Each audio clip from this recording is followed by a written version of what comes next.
Hey everyone. Ready for a deep dive into this whole ultra-processed food thing? Oh, yeah, it's a big one, isn't it? It is, and they're basically like industrially manufactured, right? Yeah. Formulations from refined ingredients and all those additives. hmm And get this, they make up almost 70% of the U.S. food supply. Mm, Crazy, right? wild. We're not just talking chips and soda either. I mean, those are obvious. Oh, absolutely. It goes way beyond that. It does. It does. It's kind of amazing how many foods we eat every day actually contain ultra-processed Yeah. ingredients. Yeah. Things like, liquid egg products, pancake syrup, even some flavored oatmeals. Really? Okay, so we're going deep today. We're looking at a fascinating CNN article all about this groundbreaking study at the NIH. Oh, wow. And this is not your average diet study, by the way. This is serious science. I was going to say, it sounds intense. It is. It is. They're going all out to understand what's really going on with these foods. I bet. What's the focus? Like, do all ultra-processed foods negatively impact health, or are some worse than others? That is the million-dollar question. Yeah. And then, what is the deal with the cravings? They always seem to trigger those crazy cravings, don't they? Yeah, that's a big one. Like, why do we want them so much? Exactly. And that's where this study gets really fascinating. It's not just about observing, like, correlation. Right. They're digging into the potential mechanisms at play, like the why behind the what. That's really cool. So how are they doing that? Well, imagine this. You're 20 years old. You volunteered to spend a whole month Oh my gosh. living in the NIH Metabolic Clinical Research Unit. Wow, a whole month. I know. That's what Sam Shrisada, one of the participants, is actually doing right now. Dedicated. Oh, he is. And they're tracking everything, his diet, his blood work. They're leaving no stone unturned. Really? That's incredible. I can only imagine the data they're getting from that. Oh, it's a lot. The level of Yeah. control and monitoring in this study is remarkable. Yeah. It sounds like they're really trying to isolate the effects of these foods and get to the bottom of what's happening in the body. That's exactly it. Yeah. And, the article mentions a ton of studies linking ultra-processed foods to some scary stuff. Obesity, cancer, heart disease, even depression. Wow. That's a lot. It is. But a lot of these studies are observational, right? So it's hard to say for sure if those food are the direct cause or not. Right. They show a link, but it's tough to prove cause and effect for sure. That's the challenge with nutrition research. Yeah. It's hard to design a study that definitively says this causes that. That's where this NIH study seems so important then. It is. They're trying to get past those limitations. Okay, I'm hooked already. What have they found so far? Okay, so get this. The lead scientist, Kevin Hall, did a previous study.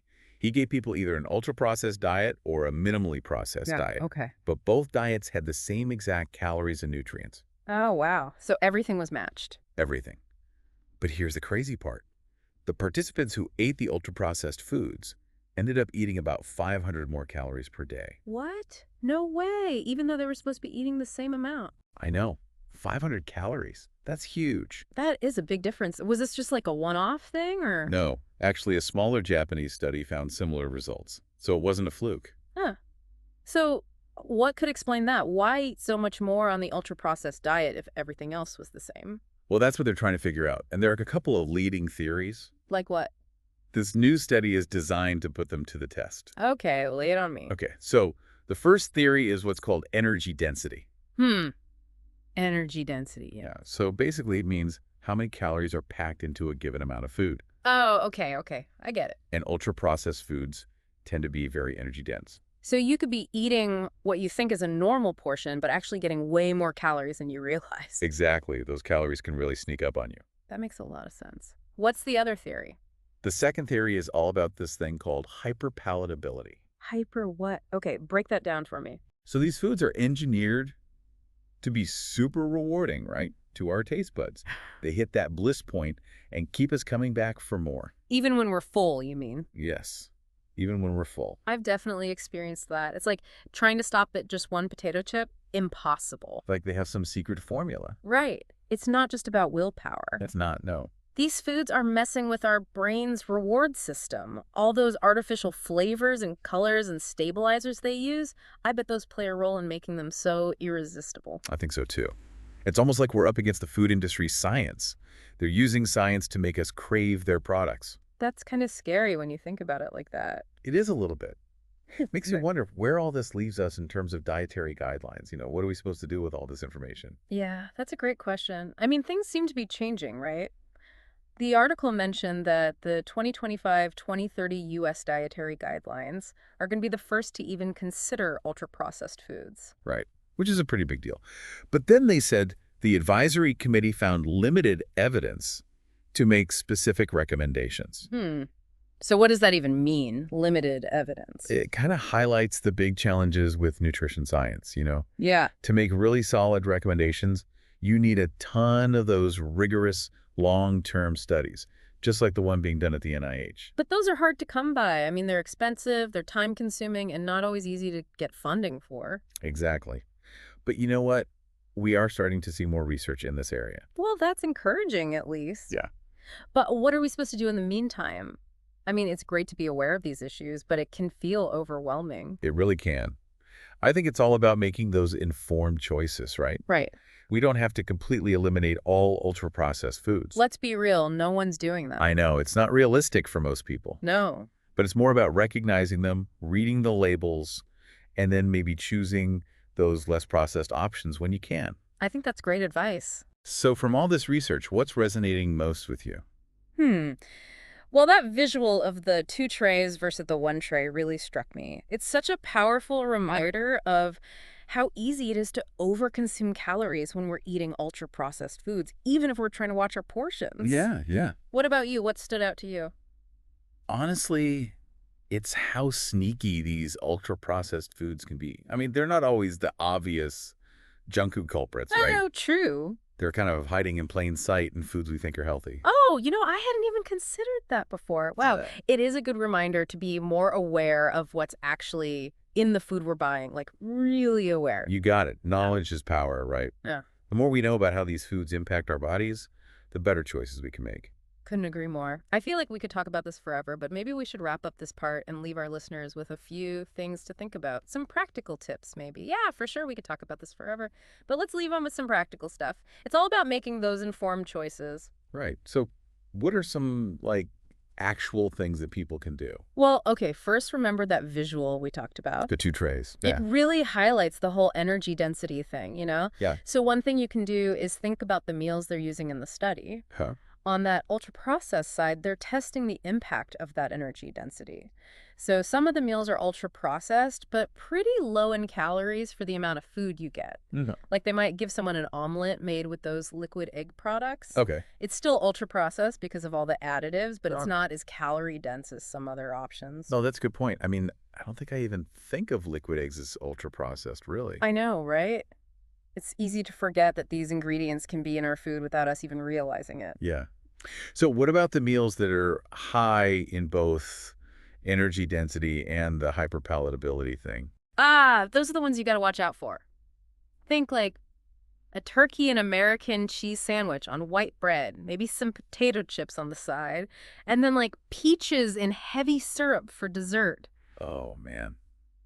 That sounds good.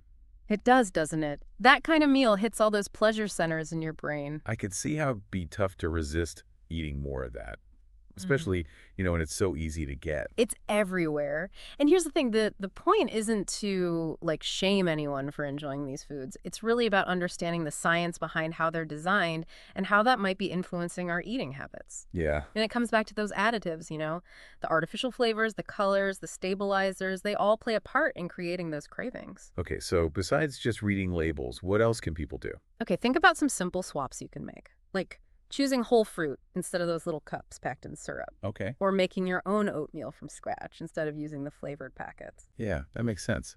I found that cooking more at home has really helped me be more mindful of what I'm using. Me too. I totally agree. There's something about preparing your own food. It helps you connect with what you're eating on a deeper level. It's empowering. It is. And it doesn't have to be complicated or anything. Start small, experiment with new recipes, find what you enjoy. It's a good reminder that food is more than just fuel, right? It's information for our bodies.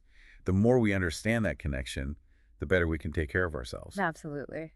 And this deep dive has given us a lot to think about. It's not about being perfect. Right. It's about being informed, being mindful, and just being curious about what we're eating. Couldn't have said it better myself. Okay, so we're back. You know that visual we were talking about with the 2 trays? Oh, yeah. The one with the minimally processed food? Yeah. I keep thinking about that. It's really stuck with me. It's pretty powerful. Really makes you think. It does, it does. But how do we actually use all of this, all this knowledge to make better choices? Well, it all starts with awareness, right? Now that you've heard all this research, take a look around your own kitchen. What's in your pantry, your fridge? Can you spot the ultra-processed foods? And remember, it might not be the obvious things. Right. Not just the chips and soda. Could be those liquid eggs we talked about. Or the flavored oatmeal. Even some breads and cereals. It's kind of crazy how much of our food is actually ultra-processed when you start really looking. It is. It is. But that doesn't mean we have to, like, completely overhaul our diets, Swear off anything that comes in a package. Yeah, no, that's not realistic. Not at all. It's more about finding that balance. So finding that balance. Yeah. What are some things people can actually do? Well, think about some simple swaps. Okay, like what? Instead of those little cups of fruit packed in syrup, choose the whole fruit. Okay. And maybe try making oatmeal from scratch, ditch those pre-flavored packets. I like that. Oh. And cooking more at home has really helped me, I think. Just being more aware of the ingredients. Oh, absolutely. There's just something about cooking your own food. You connect with it in a different way. And it doesn't have to be hard. No, it can be fun. Yeah. Start small. Try a new recipe. See what you like. And it's such a good reminder that food is more than just fuel, right? It's like information for our bodies. It is. And the more we understand that connection, the better choices we can make, for our health overall. Absolutely.